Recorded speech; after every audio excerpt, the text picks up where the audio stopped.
رشتہ کیا جاتا ہے، کبھی خوبصورتی کی وجہ سے رشتہ کیا جاتا ہے، کبھی دینداری کی وجہ سے رشتہ کیا جاتا ہے۔ تو آپ صلی اللہ علیہ وسلم نے فرمایا کہ بس بذات الدین، کبھی ان ساری چیزوں میں تمہیں ترجیح دینے کی نوبت آئے اور ان میں سے کسی ایک کو انتخاب کرنے کی نوبت آئے تو اس صورت میں دین کو ترجیح دو، رشتے میں دین کو ترجیح دو۔ وجہ اس کی یہ ہے کہ باقی جتنی چیزیں ہیں وہ ناپائیدار ہیں، ان کا زیادہ دیر پا اثر نہیں ہے، لیکن اگر اچھے اخلاق کا، اچھی تربیت کا اور دینی لحاظ سے اچھے رشتے کا انتخاب کیا تو یہ چیز آپ کے ہمیشہ کام آنے والی ہے اور یہ چیز آپ کی نسلوں میں منتقل ہوگی اور آپ آخرت میں آپ کے کام آئے گی۔ تو اس لیے اس کو بہت اہمیت دینے کی ضرورت ہے۔ ہمارے یہاں پیسہ دیکھا جاتا ہے، بنگلہ دیکھا جاتا ہے، گاڑی دیکھی جاتی ہے، ملازمت دیکھی جاتی ہے، کاروبار دیکھا جاتا ہے، یہ ساری باتیں دیکھی جاتی ہیں، اور اگر کوئی چیز نہیں دیکھی جاتی تو وہ بھی نہیں دیکھا جاتا۔ وہ نماز پڑھ رہا ہے نہیں پڑھ رہا، آپ کا ہونے والا داماد، ہونے والی بہو نماز پڑھتی ہے یا نہیں پڑھتی، ہمیں اس سے کوئی پرواہ نہیں۔ میں نے پچھلے دن میں عرض کیا تھا کہ دینداری کا کیا مطلب ہے؟ دینداری کا مطلب یہ کہ آدمی دین پر عمل کرنے کی کوشش کرے اور دین اور اہل دین سے محبت کرے۔ میں نے یہ دو علامتیں آپ کے سامنے بتائی تھی دینداری کی، ایک تو یہ کہ دین پر عمل کرنے کی کوشش کرے۔ کوشش کرنے کا مطلب یہ کہ ضروری نہیں ہے کہ 100% آپ دین پر عمل کرنے والے ہوں۔ ہم میں سے کون ہے جو 100% دین پہ عمل کرتا ہو؟ لیکن کم سے کم یہ ہے کہ کوشش تو انسان کرے نا، اس کو یہ فکر تو ہو کہ بھائی مجھے اللہ تعالیٰ نے دنیا میں بھیجا ہے تو مجھے اس دنیا کی زندگی میں اس لیے بھیجا ہے کہ میں اپنی آخرت بناؤں، اور آخرت میں اس وقت بنے گی جب میں اللہ کے احکامات پر عمل کرنے کی کوشش کروں۔ تو عمل کرنے کی انسان کوشش تو کرے، ٹھیک ہے کبھی کوتاہی ہوگی، اللہ معاف فرمائیں گے، آپ توبہ کریں گے، اللہ تعالیٰ معاف فرمائیں گے، لیکن انسان کو کوشش تو کرنی چاہیے۔ غفلت کی زندگی، نماز پڑھنی نہیں پڑھی کوئی فکر نہیں، پردہ کر لیا نہیں کیا کوئی فکر نہیں، لباس کیسا پہنا اس کی کوئی فکر نہیں۔ تو اس طرح کی اگر غفلت والی زندگی ہے تو یہ غفلت آئندہ نسلوں میں منتقل ہو، آئندہ نسلوں میں منتقل ہو۔ اس لیے میں یہ عرض کر رہا ہوں کہ دینداری کا مطلب یہ کہ دین پر انسان عمل کرنے کی کوشش کرے، دوسرے یہ کہ دین اور اہل دین سے محبت رکھے، یعنی جو دین پر چل رہا ہے اگر آپ دین پر چلنے والے کے اوپر تانے کستے ہیں، اس کو 10 کا نشانہ بناتے ہیں، اس کے اوپر جملے کستے ہیں، تو آپ یہ کیسے تصور کر سکتے ہیں کہ آپ کی نسلوں میں دینداری ہے؟ آپ یہ کیسے سوچ سکتے ہیں؟ آپ نے ایسی جگہ رشتہ کیا جہاں نعوذ باللہ گاڑی کا مذاق اڑایا جاتا ہے، گاڑی کا مذاق اڑاتے ہیں۔ آپ نے ایسی جگہ رشتہ کیا جہاں پردے کا مذاق اڑاتے ہیں، اگر کوئی پردہ کرنا شروع کر دے تو اس کا مذاق اڑایا جاتا ہے کہ دیکھو یہ تو پتھر کے زمانے میں زندگی گزار رہا ہے، یہ تو آثار قدیمہ بنے پھر رہے ہیں کہ پردے کا اہتمام کر رہے ہیں، یہ کون سی ماڈرن زندگی میں جینے کا یہ طریقہ نہیں ہے، یہ جملے کسے جاتے ہیں۔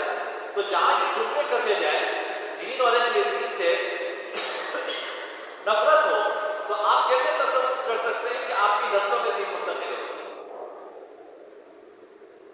یہ آپ کے جوڑ کے رشتے نہیں، آپ کی بچی، آپ نے اس کی اچھی تربیت کی، اس کو اچھے اخلاق سکھائے، شریعت کے احکام کو اس کو چلنے کی ترغیب دی، وہ ایک حد تک شریعت کے احکام پر عمل کرنے کی کوشش بھی کرتی ہے۔ آپ نے صرف پیسہ دیکھا، مرتبہ دیکھا اور بچی کو رخصت کر کے ایسے گھر میں بھیج دیا جہاں نماز پڑھنے والے کا مذاق اڑایا جاتا ہے، جہاں پردہ کرنے کا مذاق اڑایا جاتا ہے، تو آپ تو اپنی بچی کو جہنم میں دھکے ہیں۔ یا تو رشتہ ختم ہو جائے یا وہ بچی کو اسی رنگ میں رکھ جائے۔ اگر وہ اپنے عمل کی ثابت قدم رہے تو ایسی صورت میں اس کو مشکلات ہوگی، دشواریاں پاس پھر یہی حل ہے کہ وہ ان کے رنگ میں رکھے. تو آپ اپنے ہاتھوں سے اپنے بچوں کی خودکشی کروا دیں. اس لیے میرے بھائی رشتوں میں سب سے اہم چیز وہ دینداری کو ترجیح دینا. یہی چیز نسلوں میں آئی.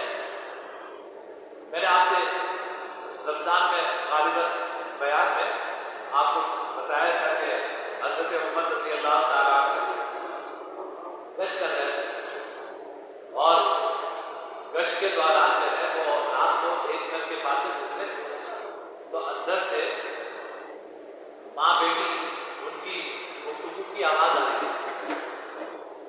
ماں بیٹی کی گفتگو کی آواز آ رہی ہے. ماں بیٹی سے کہہ رہی تھی کہ بیٹا تم میں پانی ملا دو.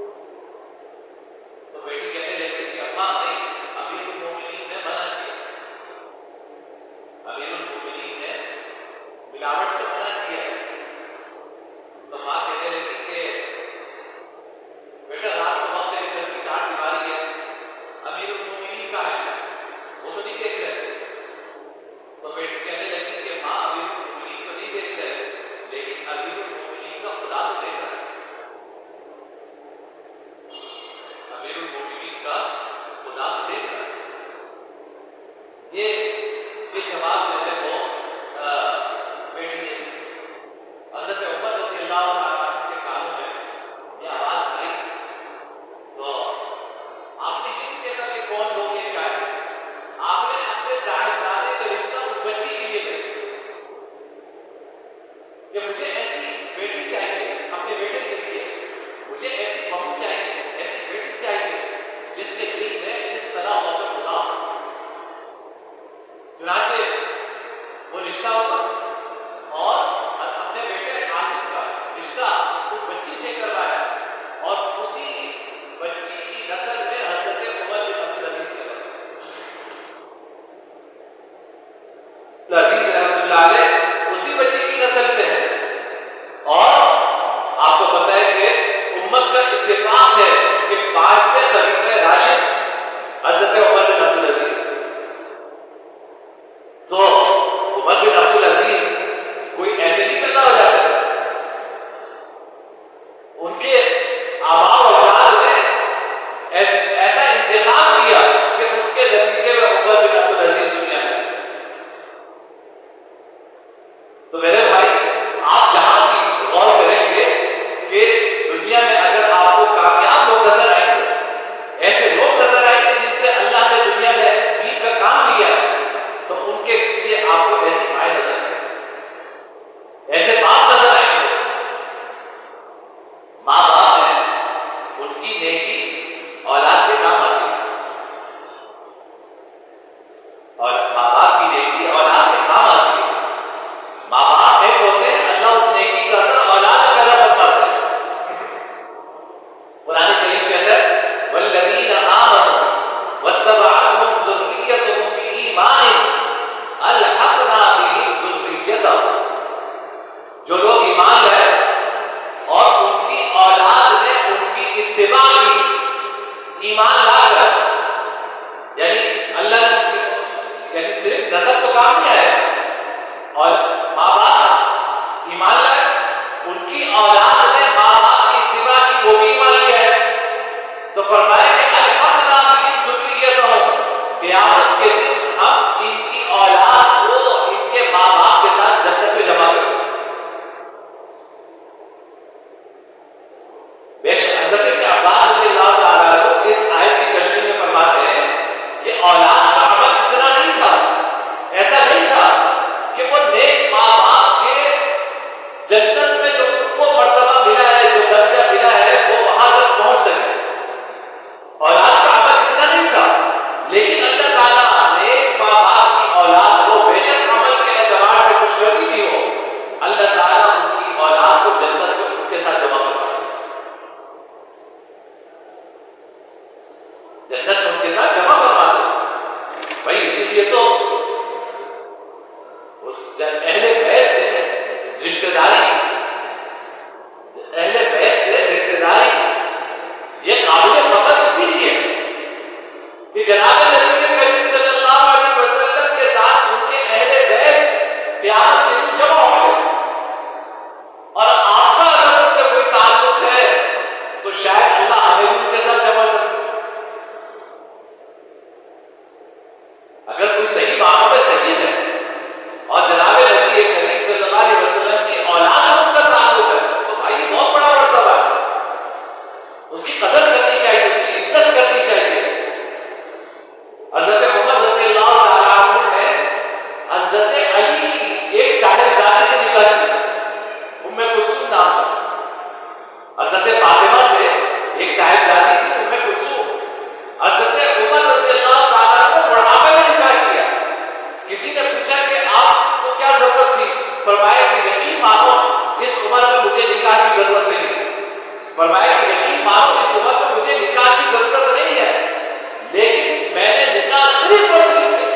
کہ حضرت موسیٰ علیہ السلام جب حضرت خضر کے ساتھ سفر میں گئے تو 3 واقعات پیش آئے. ان میں ایک واقعہ یہ تھا کہ ایک دیوار جو ہے وہ ایک بستی میں گئے. انہوں نے اس سے کہا کہ بھائی مسافر ہے, ہمارے کچھ کھانے پینے کا کوئی انتظام کر دو. تو بستی والوں نے انکار کر دیا, کہا کہ نہیں, اب تمہیں کوئی کھانے پینے کی چیز نہیں دے سکتے. تو حضرت خضر علیہ السلام نے دیکھا کہ ایک دیوار ہے وہ گرنے کے قریب ہے. انہوں نے اس دیوار کی مرمت کر اس کو سیدھا کر دیا. حضرت موسیٰ علیہ السلام کو غصہ آیا کہ کھانے کو ان کے دے نہیں رہے اور آپ ان کی خدمت کر رہے.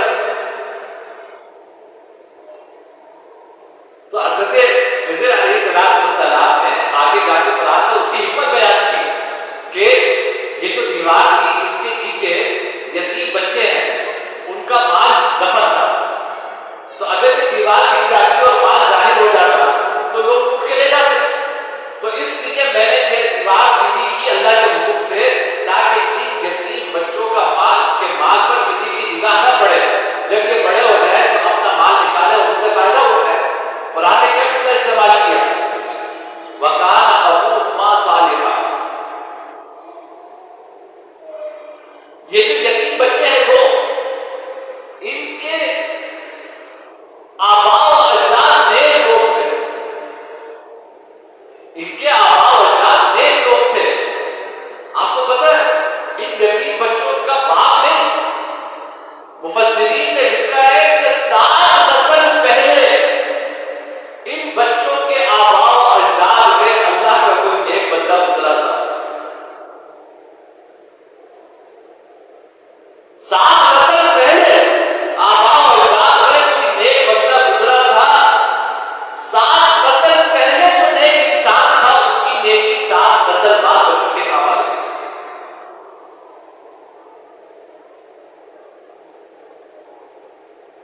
اندازہ کیجیے کہ 7 نسل پہلے جو نیک انسان تھا 7 نسل بعد اس کی نیکی اس کی نسل کے کام آ گئی. آپ اس کو معمولی سمجھتے ہیں کہ مفتی صاحب کہہ رہے ہیں کہ دینداری کو ترجیح رشتے میں. آپ جو کچھ آج ہوئے گے کل وہی کھائیں گے. اللہ آپ کی نسلوں میں دین منتقل کرے گا اگر آپ دین کو ترجیح دیں. آپ دین کو ترجیح دیں گے, آپ کی نسلیں دین پر عمل کرنے والی بنے.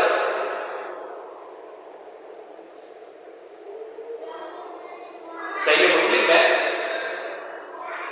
ایک روایت ہے, میں آپ کو یہ کہنا چاہ رہا ہوں کہ اللہ کے نیک بندے ان کی نیکیاں ان کی اولاد تک منتقل ہوتی ہیں. اس لیے رشتے میں نیکی کو دینداری کو ترجیح دیں.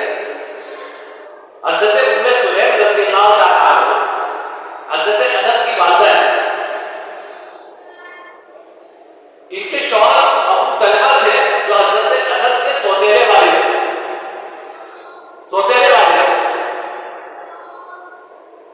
حضرت ابو طلحہ سفر پہ گئے, واپس جب پہنچے تو اسی رات کو پہنچے. مغرب کے آس پاس ایک چھوٹا بچہ ان کا تھا, اس کا انتقال ہو گیا.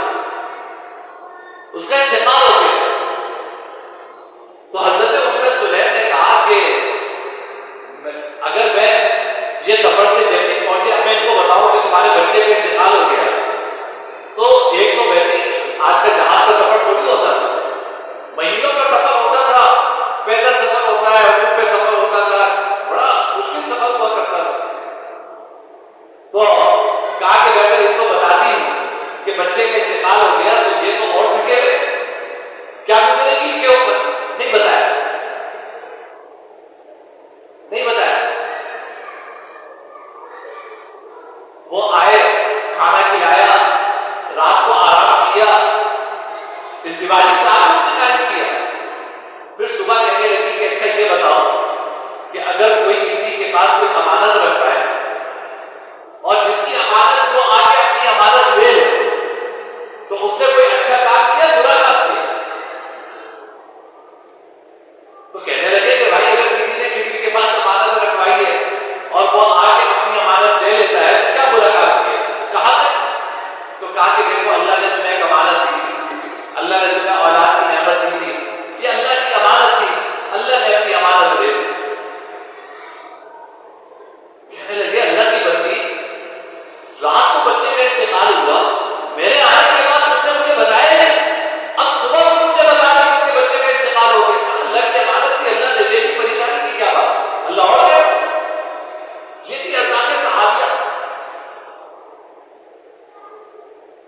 صبح حضور کی خدمت میں حاضر ہوئے اور یہ سارا واقعہ بتایا.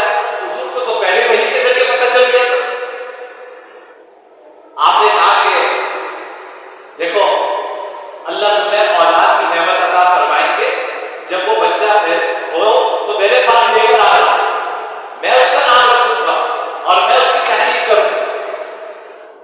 اب دوسرا بیٹا جو ہوا ایک کا انتقال ہو گیا، اگلا بچہ ہوا حضور کی خدمت میں لے گئے. آپ نے اس کا نام عبداللہ رکھا اور اپنے فم مبارک سے کھجور جما کر اس بچے کے منہ میں برکت کی گئی ڈالی، جس کو تحریک کہتے ہیں. اس سے بعد بات کریں گے انشاءاللہ. منہ ڈالے. اب ایک انصاری صحابی کہتے ہیں کہ یہ جو عبداللہ نامی بچہ ہوا، میں نے اپنی آنکھوں سے اس کے 9 بچے دیکھے، 9 کے 9 عالم اور حافظ تھے.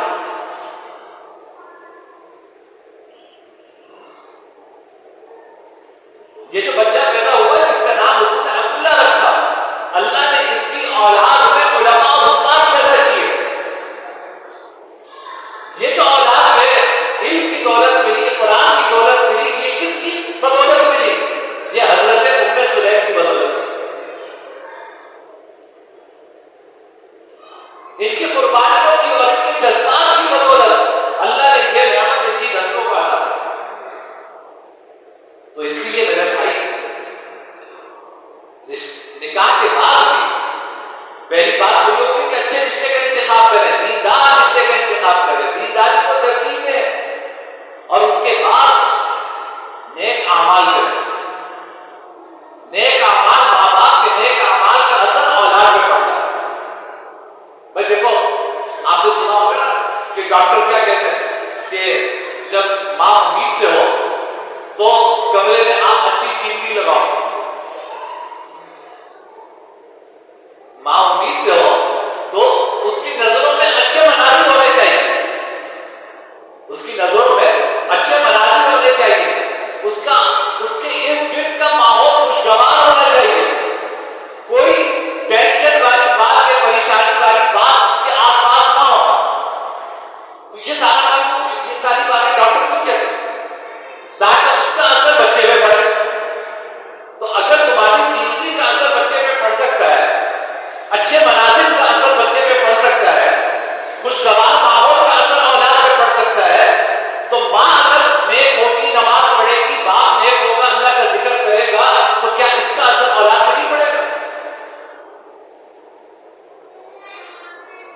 بس اتنی سی بات ہے کہ وہ ڈاکٹر کہہ رہا ہے تو آپ کو ڈاکٹر پہ یقین ہے، آپ اس کی بات جو ہے وہ اس پہ عمل کریں. یہ اللہ اس کا رسول کہہ رہا ہے، آپ کو اس پہ یقین نہیں ہے. نتیجہ یہ ہے کہ سمجھتے ہیں کہ ماں امید سے ہو تو ماں کا سکون اس میں ہے کہ بلند آواز سے میوزک چلے. کمرے میں کوئی انگریزی قسم کی موسیقی ہو تو اس سے بچے پہ بڑا خوشگوار اثر پڑے گا. میرے بھائی اللہ کے بندو مسلمان ہیں، آپ کس چیز میں سکون تلاش کر رہے ہو؟ آپ نے زہر کو دریا سمجھ لیا. افسوس یہ ہے کہ جو زہر ہے آپ نے اس کو مرض کا علاج سمجھ لیا. ڈاکٹر کہتا ہے کہ اچھے مناظر دکھاؤ، خوشبو مناظر دکھاؤ، بچے پہ اچھا اثر پڑے گا. تو اگر ماں جب امید سے ہو وہ قرآن کریم کی تلاوت کرے گی، اللہ کا ذکر کرے گی، تو کیا اس کا اثر اس بچے پہ نہیں پڑے گا؟ یقین کیجئے کہ جتنا وہ خوشبو مناظر کا اثر نہیں پڑے گا، اتنا ماں باپ کے اعمال پڑے گا. جیسے اعمال ہوں گے اولاد وہ اثر لے کر پیدا ہوگا. اب یہ آپ کے اوپر ہے کہ آپ اپنی اولاد میں کیا اثر دیکھنا چاہتے ہیں. اپنی اولاد میں دین دیکھنا چاہتے ہیں یا آپ یہ چاہتے ہیں کہ جس طرح آپ موسیقی